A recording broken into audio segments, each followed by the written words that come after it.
Will's talked a lot about the depth on the offensive line and just how thin it is really behind Malik. Just how much of a concern is that going into the season? Well, I think it's something that we have obviously addressed as a coaching staff, and we're aware of it. And there's a daily thought process, what we do after practice, between practices, post-practice, walkthroughs, to really put those young guys in a position where they can learn. And at offensive line, there's a lot of intricacies and fundamental things that these guys haven't been exposed to, especially when they're live reps.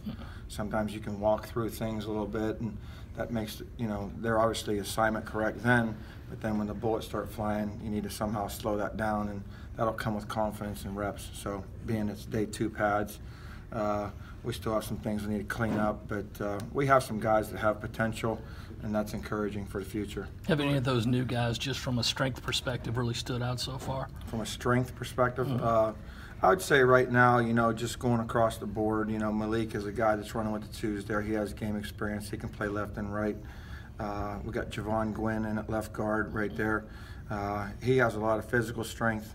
Right now the game's a little bit fast for him, much like it was for the freshmen in spring ball. So we're working on that. Football is important to him, so that'll come along, and I expect him to continue to progress. At the center position, Chandler Farrell's done a really good job. Hank Manos is another guy that's repping at center that's 294 pounds now. He's put on almost 20 pounds since he's been here, and he's playing at a higher level. So we feel good about where we are there coming forward. And then, you got a right guard, you got Jordan Rhodes, a guy that hasn't really played a lot of football in his life. And he really flashes. And when I say flash, what I'm talking about is he shows the ability that he could even be a starter someday. He has that kind of ability, and the good Lord's blessed him with a lot of talent. And I'm encouraged by him, and it'll be interesting to see where it is when we go out there on game 1. And then at right tackle, you got Dylan Wanham there, and he's a tremendously talented guy. I've been really impressed with his football IQ, his retention. You correct him one time, and you don't have to usually correct him again unless he's like real tired or something and just has a lapse. But he's got a bright future ahead of him, and we feel good about that group of guys right there, giving us a good 6, 7, 8, 9 potential there. And I've really never been anywhere where you really ever had more than hopefully 8. But we showed last year we had to play with 9 different ones, so we'll get them ready though. I'm encouraged by that. And how important was it to get that kind of experience from those guys? I know it hurt you during the year a little bit, but how much does it help you going into this year? Well, there's no doubt it's going to help us, and Coach Muschamp is his awareness and his ability to look a year down the road, really. And he enables us as coaches to get those guys extra opportunities to do that, get extra reps in practice, those kind of things. And his foresight is really what's going to make a difference with our program. How have you seen Blake Camper develop over the last year or so to move into right tackle? Blake basically, saw the light, I guess you'd say.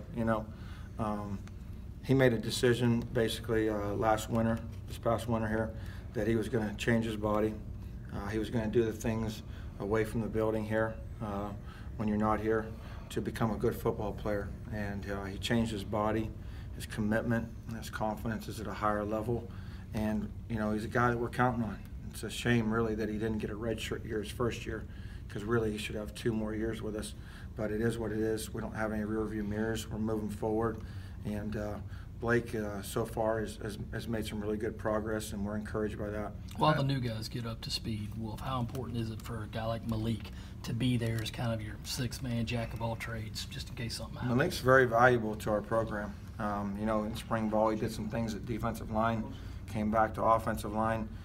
He's a guy that right now he's the first guy in the game. So depending on what happens at what tackle position, he would be the first guy at this very moment to go in a football game. And he's got to continue to improve also, and he's working at it.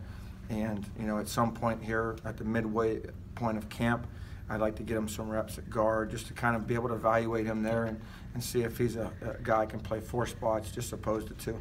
We're in an era where a lot of teams are kind of going the 2-point stance and some of the spread looks. What makes you kind of stick with and believe in the 3-point stance and keeping guys with a hand on the ground? I just feel like you can play with better power level, coming off the football. sometimes I feel like when you're a 2-point, sometimes you just feel like you can't get off the ball as well. And you know, it's just something that I believe in. Now, if it's third down and obviously long in that type of situation, we're playing a 2-point, or a second and long situation where it's obvious, that type of thing. But the guys like it. You know, I think at the end of the day, if I told you that, you know, for $1 million, I need you to knock Fink off the ball, are you going to put your hand down, or are you going to try to stand there in a 2-point if his hand's on the ground? What are you going to try to do? I'll probably Put your hand down. You know, so put your hand down in dirt and go put your face on him. You know what I'm saying?